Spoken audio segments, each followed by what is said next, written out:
አሰላሙ አለይኩም ወራህመቱላሂ ወበረካቱ። ያ ጀማዓተል ኸይር እንዴት ናችሁ? ደህና ናችሁልኝ ወይ? ከኔ ጋር አልሐምዱሊላህ። እንዴት ናችሁልኝ? ደህና ናችሁ ወይ? እንዲሁም ክርስቲያን ወገኖች ሰላም ሰላም ብያለሁ። ዛሬ እንግዲህ በዚህ ደግሞ ያው አዘጋጅቻለሁ።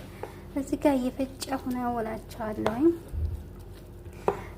እዚህ ጋር በትንሽዬ እየለካው በዚች ውሃ ነው የምጨምረው።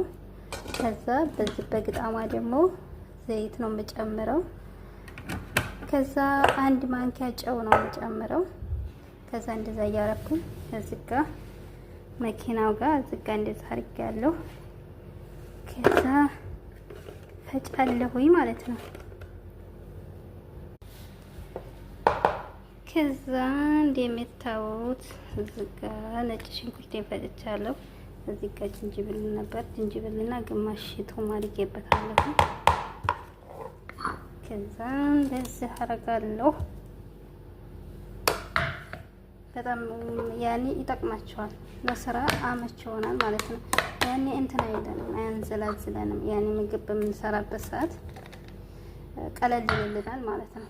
ያው ታውቃላችሁ አንዱን አንዱ ሲባል ብዙ ሰዓት የሚወስድብን አለ ማለት ነው ስራ። ያው ኩሽና ላይ ያላችሁ ታውቁታላችሁ። አንዱን አንዱ ትትሉ በተለይ እንግዲህ ሲመጣ አጨናንቃችሁ ማለት ነው። እንደዚህ ታዘጋጃችሁት፣ እንደዚህ አዘጋጀዋለሁ። ይሄ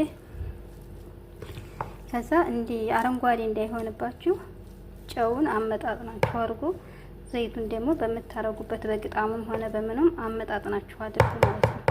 ከዛ እንዲበላልቁት ከዛ ምርጥ ይሆናል ማለት ነው። በማንኪያችሁ እየጨመራችሁ ሙላዚመ ያኔ በእንትን ምንድነው በየቀኑ ታረጋላችሁ ማለት ነው።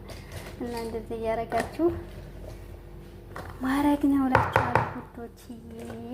እኔ አሁን በዚህ ጋር አረጋለሁ መሰላችሁ።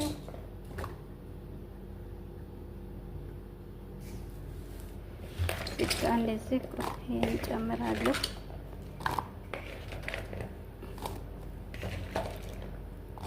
ይሄን ጨምራለሁ። ከዛ ዝቃ ትንሽ ቀርታኛለች። ይሄ አንድ የሚፈጭ ነው የሚሆነው። ከዛ በቃ ተናላለው ማለት ነው። እና ውዶች ሰብስክራይብ እስኪ ይሄ ለሚደርሳችሁ ሰብስክራይብ፣ ላይክ፣ ሼር እያደረጋችሁ አበረታቱ ማለት ነው። ያ ጀማዓተል ኸይር አያችሁት? ገንፎ ይመስላል እንግዲህ እንደምታዩት ማለት ነው። እና ማሻአላ ተባረከላ ማሻአላ